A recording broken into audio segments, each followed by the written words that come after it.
Mr. President, you know the rhetoric of regime change is headed towards you from the United States. They are actively looking for a new Syrian leader. They're granting visas and visits to Syrian opposition politicians. They're talking about isolating you diplomatically and perhaps a coup d'etat or your regime crumbling. What are you thinking about that? I feel very confident for one reason, because I was made in Syria, I wasn't made in the United States, so I'm not worried. This is Syrian decision, should be made by the Syrian people, nobody else in this world. So we don't discuss it in Syria. What would happen, do you think, if there was an alternative to you? Who is the alternative to you? Could be any Syrian, any national Syrian, and we have a lot. I'm not the only person who is eligible to be president. We have a lot of Syrians, so we don't have any problem about that. But no Syrian would be allowed to be president if he's made anywhere outside our borders. This is a Syrian principle. This is a U.S. mistake that started 7 years ago. And I remember the day on your show when President Obama said, Assad must go. And I looked at you and Joe and I said, huh? How's he going to do that?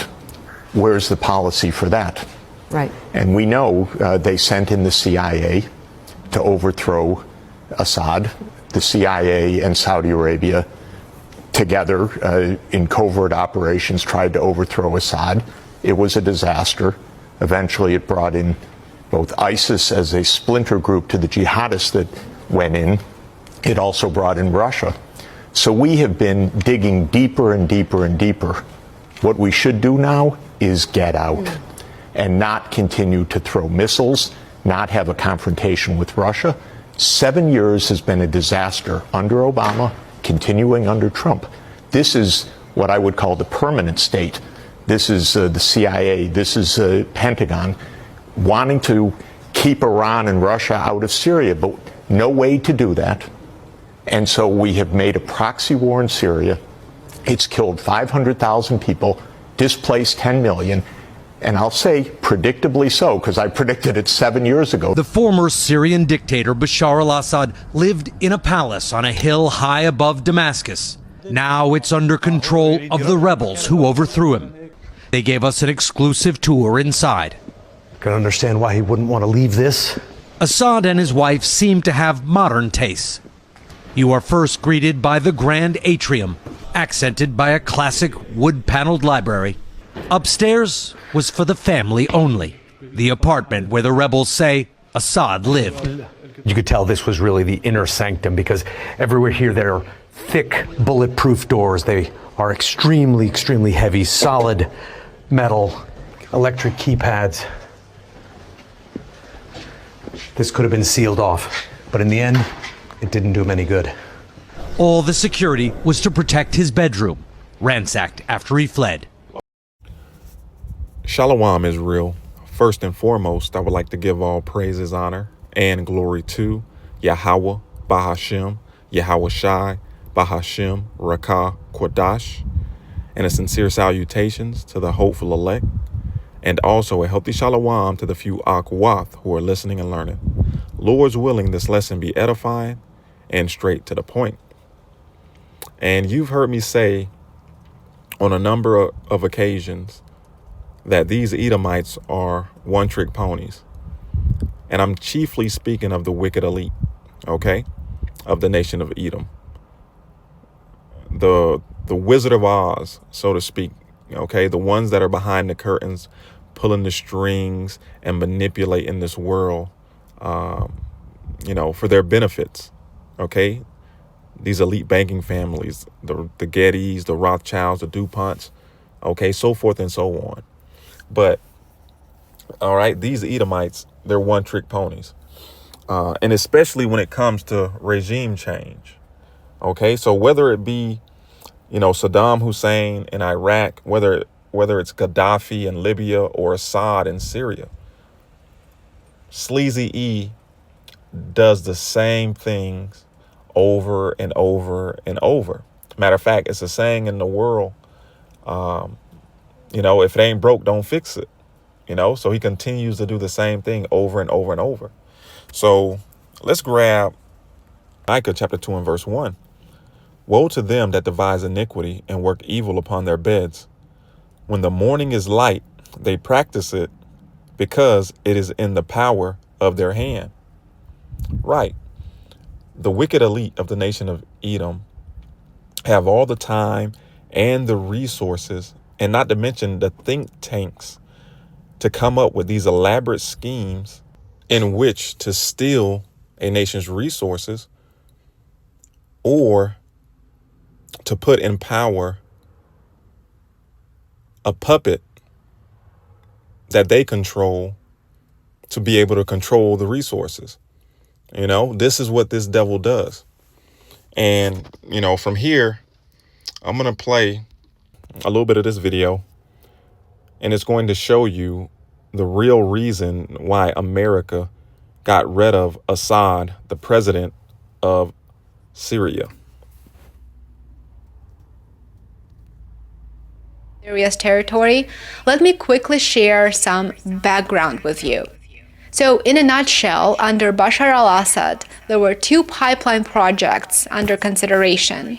The first option was the Iran-Iraq-Syria natural gas pipeline. This was the one Assad was in favor of. However, due to geopolitical challenges, it received substantial pushback from other interested actors. Iran has long aimed to build a natural gas pipeline running from its gas-rich fields through Iraq and into Syria, eventually reaching the Mediterranean coast. This would have been a big win for Iran's economy because this pipeline would have allowed Iran to export natural gas to Europe via Syria, bypassing the Strait of Hormuz, which is a critical choke point of global oil and gas shipments. Despite the fact that the Iran pipeline made perfect logical sense and aligned with Syria's regime of Bashar al-Assad at the time, the project had faced significant challenges and never really worked out.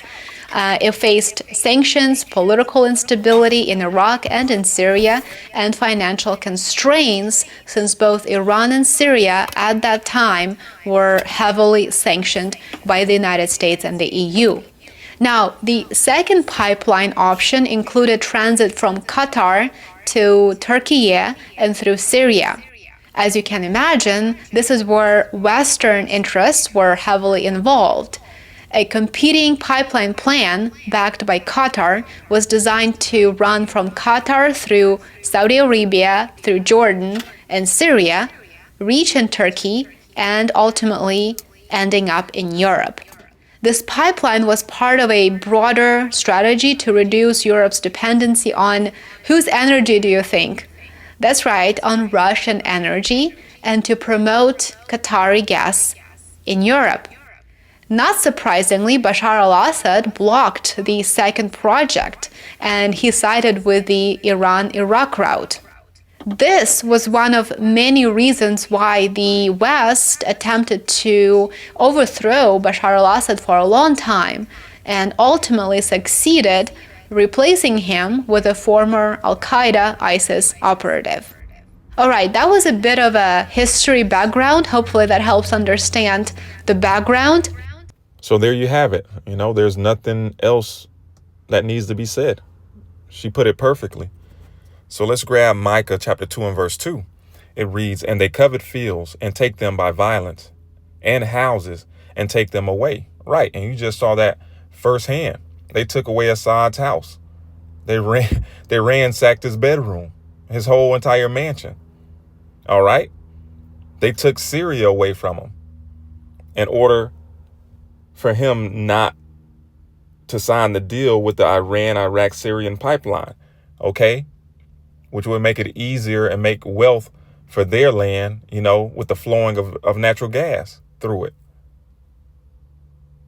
So this is what Sleazy E does, man. He's a one-trick pony, and the nations have caught on to his tricks.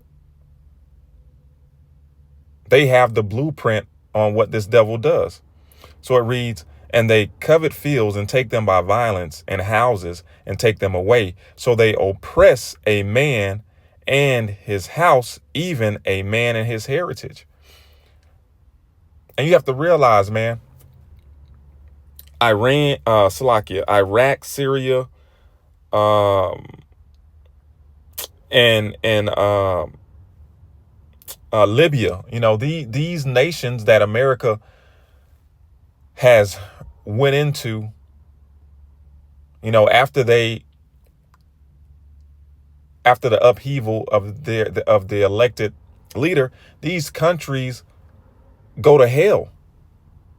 They go, they're 10 times worse than they originally were. Okay? All right, so with that being said, let's get Habakkuk chapter 2, and we'll start at verse 5. It reads, "Yea, also because he transgressed by wine, he is a proud man," speaking of Esau, Edom, these Edomites. "Neither keepeth at home," right, never keeping at home, minding his own damn business. Stay in America. "Who enlarges his desire as hell, and is as death." Right. And even in the clip that I played, when the Edomite was speaking on how America needed to get out of Syria, what did he say? He said the death toll totaled 500,000 people that were killed in Syria, and they displaced 10 million people. He was saying this way back then. So that's why the scripture says these Edomites' desire is as hell, because when they desire a natural resources or anything that you have in your country, they're going to bring hell upon your nation in order to take it. It says, "Who enlarges his desire as hell, and is as death, and cannot be satisfied." Right. He can't be satisfied. You have it all. What more do you want from me? In my Tyree voice. "But gather unto him all nations, and heapeth unto him all people." We're going to jump down to verse 7, Habakkuk 2 and 7. "Shall they not rise up suddenly that shall bite thee, and awake that shall vex thee, and thou shalt be for booties unto them?" Right. And that's what's about to happen. These nations are going to get upset. All right. And you're going to become a spoil to them. All right. You're going to be the target. All right. In their eyes. And they're going to shoot and fire away. It says, "Because thou hast spoiled many nations." They've spoiled many nations. But ultimately, they've spoiled the most important nation in the Heavenly Father's eyes, the apple of his eye, the nation of Yasharallah, you so-called Negroes, Latinos, and Native Americans. It says, "Because thou hast spoiled many nations, all the remnant of the people shall spoil thee, because of men's blood, and for the violence of the land, of the city, and of all that dwell therein." So a recompense is coming for all the wickedness that this devil has done to the Lord's chosen people and the world. All right. How he's polluted the ocean, how he's spraying chemtrails, for everything, man, for everything. A recompense is coming, and it's well deserved. Shalom Israel, wa abad babal. Look at Libya. Look at Iraq. Iraq used to be no terrorists. He would kill the terrorists immediately. It was like, now it's the Harvard of terrorism. Iraq. If you look at Iraq from years ago, I'm not saying he was a nice guy, he was a horrible guy, but it was a lot better than it is right now. Right now, Iraq is a training ground for terrorists. Right now, Libya, nobody even knows Libya. Frankly, there is no Iraq and there is no Libya. It's all broken up. They have no control. Nobody knows what's going on. So the world would be better off with Saddam Hussein 100%. And Gaddafi in power? 100%. Now, as far as Assad is concerned. What about the human rights abuses? Let's talk. Well, you don't think they're happening now? They're worse now than they ever were. People are getting their heads chopped off. They're being drowned. Right now, they're far worse than they were ever under Saddam Hussein or Gaddafi. I mean, look what happened. Libya's a catastrophe. You look at our ambassador as an example, okay? Libya is a disaster. Iraq is a disaster. Syria is a disaster. The whole Middle East. And it all blew up around Hillary Clinton and around Barack Obama. It all blew up. Now, one thing about Assad, not a good guy. I understand that. But we're backing and spending billions and billions of dollars on backing rebels that we have no idea who they are. And a lot of people think they're ISIS. I happen to think they're ISIS, but who knows? But we're spending billions of dollars to get Assad out with people that we have no idea who they are.